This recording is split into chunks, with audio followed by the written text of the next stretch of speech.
अच्छे बच्चे कैसे बैठेंगे?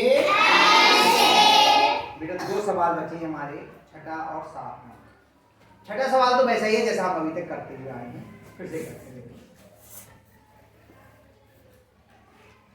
a बराबर -2, b बराबर 2, c बराबर 1। तो बीजीय व्यंजक 4a पे घात 3 ऋण 2abc धन 3bc धन b पे घात 2, इसका मान ज्ञात करना है। हम a की जगह पे -2 रख देंगे, b की जगह पे 2 रख देंगे और c की जगह पे 1 रखना है। 4 a की जगह पे -2 रखना है, तो पहले हम क्या करेंगे, कोष्ठक लगा लेंगे। -2 पे घात 3 -2 गुणा -2, क्योंकि ये माइनस की संख्या इसलिए कोष्ठक में रखनी पड़ेगी। दो चिन्ह कभी भी एक साथ नहीं आते। गुणा c का मान 1 नहीं, b का मान 2 गुणा 1 धन 3 गुणा b का मान 2 गुणा c का मान 1। देखो पहले हमने इसमें मान रखा, फिर हमने इसमें मान रखा, ये था आगे, ये यहाँ से लेके यहाँ तक, फिर इसमें मान रखा, अब इसमें मान रखते हैं +2 के घात 2। यहाँ कोष्ठक लगाने की आवश्यकता नहीं थी, तो ये संख्या धनात्मक। ठीक है, ऋणात्मक संख्या पे अगर घात है तो कोष्ठक लगा के ही लगाएंगे। ठीक है, अब 4 गुणा, अब -2 पे घात 3 है, तो इसका मान धनात्मक आएगा या ऋणात्मक? ऋणात्मक। ऋणात्मक क्योंकि संख्या ऋणात्मक है और ऊपर घात विषम है। हम जानते हैं कि अगर संख्या धनात्मक है तो मान हमेशा धनात्मक आता है। अगर संख्या ऋणात्मक है तो हम घात देखते हैं सम है या विषम। सम है तो धनात्मक और विषम है तो ऋणात्मक। रोबीना कुछ नहीं आएगा तुम्हारी समझ में, हाथ पे क्या लिख रही हो? रोजाना तुम्हें समझाना पड़ता है, इसीलिए तुम्हें कुछ नहीं आता है। रोज टोकते हैं, रोज समझाते हैं, तुम रोजाना वहीं खड़ी हो जाती है जाकर। तो मान ऋणात्मक आएगा और 2 पे घात 3 का मतलब क्या होगा? 2 गुणा 2 गुणा 2 गुणा 2 गुणा 2 कितना हो गया? 2 दूनी 4, 4 दूनी 6, 4 दूनी 6, 4 दूनी 8 माइनस का 8। अब इन सब की गुणा, माइनस का 2 ये रहा और इन सब के गुणा कर दी, तो माइनस कितने हो गए? माइनस 1 ये हुआ, 1 ये हुआ, 2 हो गए ना माइनस के इन चारों में। और सम संख्या है यानी गुणा कैसी आएगी? धनात्मक। माइनस की अगर एक से ज्यादा पद हैं तो हम गिन लेते हैं कितने। अगर सम है तो धनात्मक, विषम है तो ऋणात्मक। तो पहला ये माइनस का 2 हो गया, ये माइनस का 2 हो गया, 2 हो गए। आगे तो क्या प्लस का आएगा? अब गुणा करिए, 2 दूनी 4, 4 दूनी 8, 8 एकम 8। सबकी गुणा कर दीजिए, इसकी इससे जो आया उसकी इससे, जो आया उसकी इससे। 2 दूनी 4, 4 दूनी 8, 8 एकम 8। अब इन सब ये तो सब धनात्मक है, जब 10 का आएगा 3 दूनी 6, 6 एकम 2 दूनी 4। ठीक है, अभी ये गुणा रह गई, ये भी कर लीजिए, ये प्लस का और ये माइनस। 4 अट्ठे 32 plus 8 plus 6 plus 4। अब इसमें क्या होगा?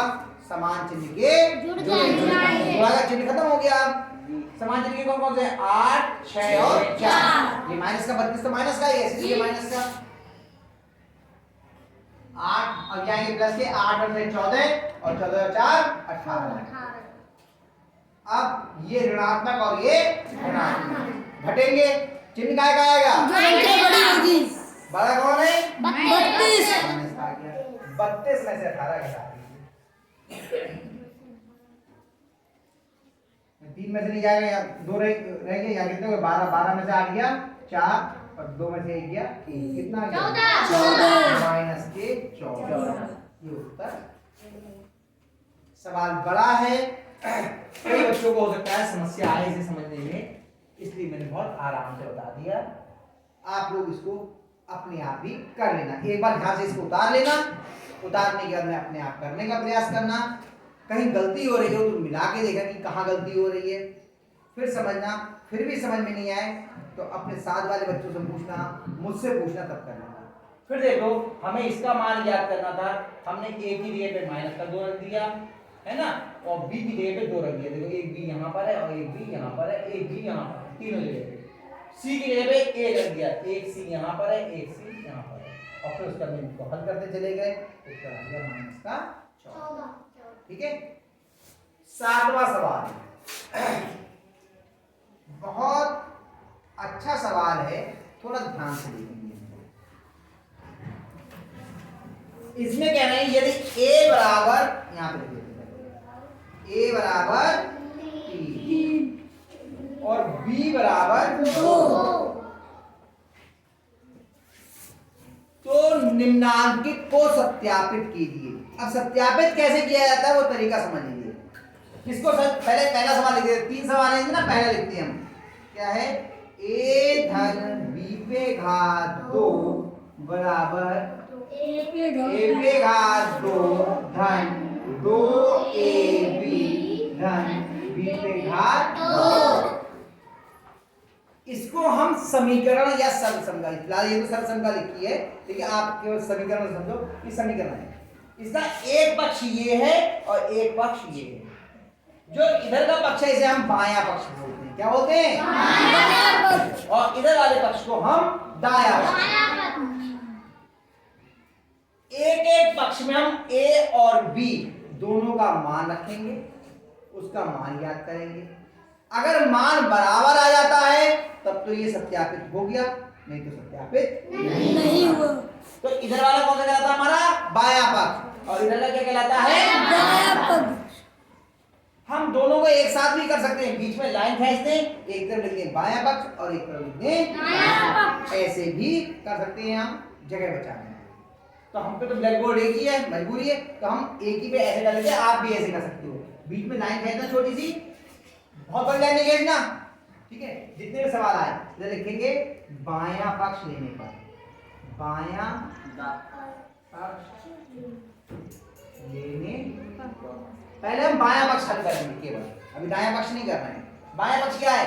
a धन b पे घात 2। ये बराबर का निशान है, बराबर के इधर जितना भी है बाईं तरफ ये सब बायां पक्ष है, और बराबर के दाईं ओर जितना भी है वो सब दायां। ये पहचानने में कई बार गलती होती है बच्चों से, शुरू में जब पढ़ाई करते हैं, बाद में फिर बड़ी क्लास में जाओ तो नहीं होगी। शुरुआत में ये समस्या होती है कि बायां पक्ष क्या और दायां पक्ष कौन सा। ये बराबर का निशान दिख रहा है जी, बराबर के निशान के इधर जितना भी है ये सब बायां पक्ष, और उधर जितना भी है वो दायां पक्ष। अब बायां पक्ष ले लिया, अब इसमें लिखेंगे a तथा b का मान रखने पर, a तथा b का मान रखने पर। a का मान कितना है? 3 धन b का मान कितना है? 2 बराबर तीनों 2 जोड़े कितने हो गए? 5 पे घात 2 5 पे घात 2 का मतलब क्या? 25। 5 की 5 से गुणा हो गए ना आ गया ये। इसका मान निकाल लिया। अब क्या करेंगे हम लोग?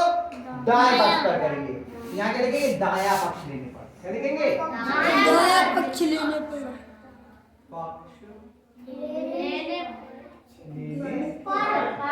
क्या है? a पे घात 2 धन 2ab धन b पे घात 2। अब लिखेंगे a तथा b का मान रखने लिखेंगे 3 पे घात 2 धन 2 गुणा 3 गुणा b का मान कितना? 2 गुणा a है तो 1 लिख दिया, गुणा b है तो b की जगह 2 लिख दिया, धन 2 पे घात 2, जी पे घात 2 थी तो 2 पे घात 2, 3 तियां 9 और ये प्लस आएगा 2 तियां 6, 6 दूनी 12 2 दूनी 4 अब इन सबको जोड़ो, 9 में 12 जोड़े कितने हो गए 19 21 21 में 4 जोड़े कितने हो गए 25 चलो देखो इधर कितना आया है 25 इधर कितना आया 25 दोनों बराबर आ गए तो अब ये यहाँ तक जहां तक ये आया ना आखिर हुआ वहीं तक लाइन खींचेंगे, उसके नीचे नहीं लिखेंगे। फिर यहाँ लिखेंगे बायां पक्ष बराबर दायां पक्ष दोनों पक्ष बराबर हो गए या नहीं हो गया तब लिखेंगे इति सिद्धम। अंत में यहाँ नीचे लिख सकते हैं या आगे लिख सकते हैं इति सिद्धम, यानी ये सिद्ध हो गया, यानी कि ये सत्यापित हो गया। इति सिद्धम, इति सिद्धम। आ गई बात समझ में? किसी भी हमें सत्यापित करना होता है जब, सही है, बराबर को सिद्ध करने होते हैं तो हमारे लिए यही तरीका होता है। बाएं पक्ष में मान रखिए, दाएं पक्ष में मान रखिए, दोनों मान बराबर आ जाएं तो लिख देते हैं बायां पक्ष बराबर दायां पक्ष इति सिद्ध। और करके दिखाऊं?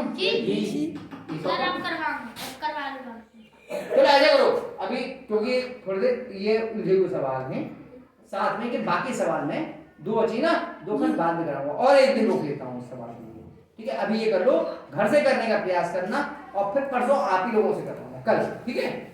उतार टेस्ट भी ले लेंगे।